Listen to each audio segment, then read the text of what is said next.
Thank you for joining us on another special edition of the Florida Chamber's Bottom Line. I'm Tony Carvajal, the Executive Vice President of the Florida Chamber Foundation.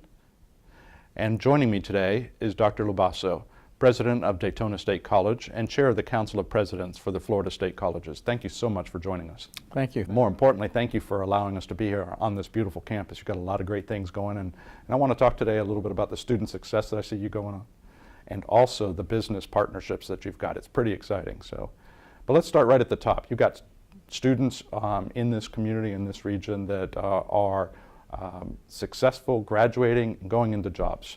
What's driving all that? Tell me a little bit about the student success factors here. We try to engage our students very early in the process to, explain to them the different, we call them meta majors. So, we try to give them a broad lane to begin to choose their career path.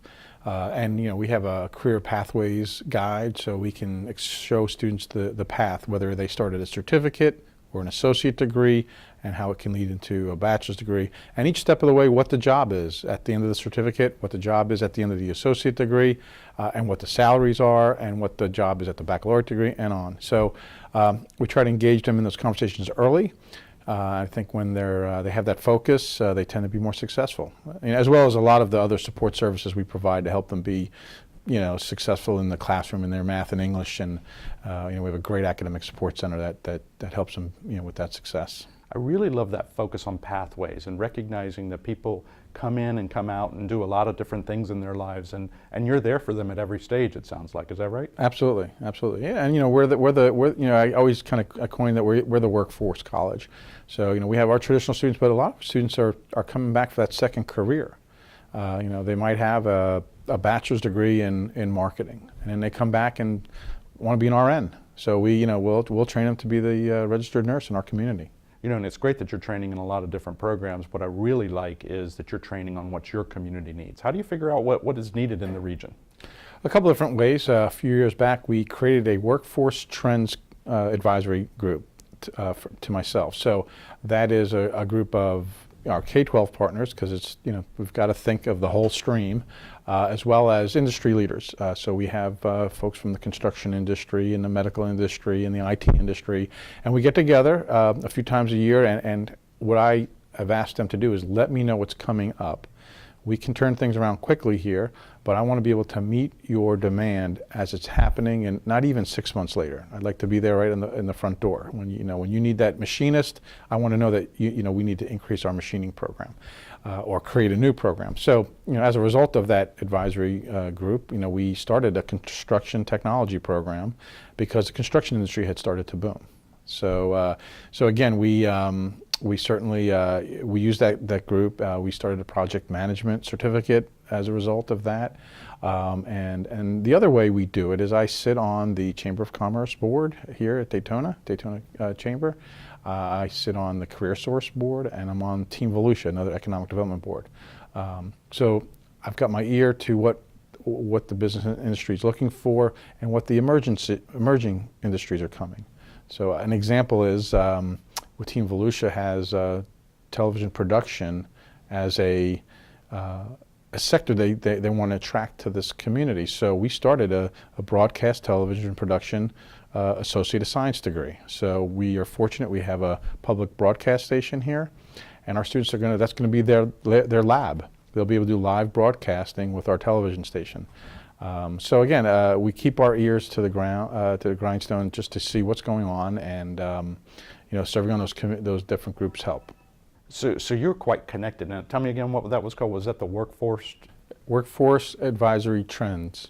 And if somebody wants to provide you information, then they just reach out to you? Is that what they need to do? Well, it's a group we've identified in the community. We invite them to come to campus a few times a year to let us know what it is coming up on the horizon. What's the next job? What is the skill set?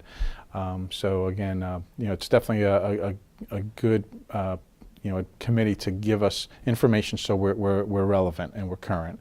The other thing is all of our Associate of Science degree programs that we have an advisory committee that we use to make sure our curriculum is relevant. What is the latest technique in this typical field? So are we teaching it the way you're expecting our graduates to have. So those advisory committees that we have on for our different programs are vital to us producing what the business industry is looking for.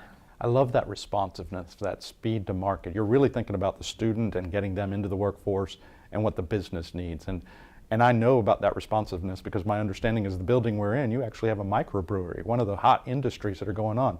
Yes. That's amazing. So you're really responsive to whatever the opportunities are from a student and a business perspective.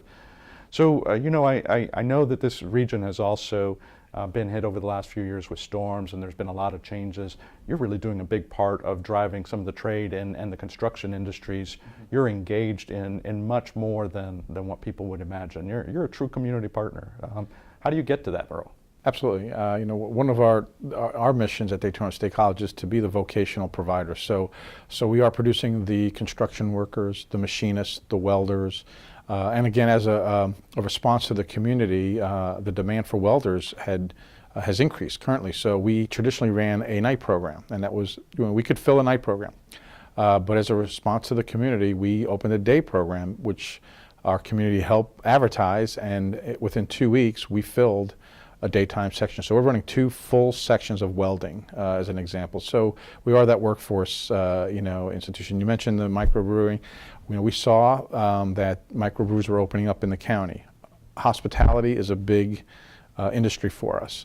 So it's twofold. You know, we said, okay, we'll start training microbrewers, and maybe we'll also be a catalyst to expand upon that to give Volusia County and Flagler County a niche in the hospitality industry where you can come for the best microbrews, you know, in the state. So we were fortunate to be supported for that, you know, with our legislators, and coming this January we'll have our first microbrewing class start this semester.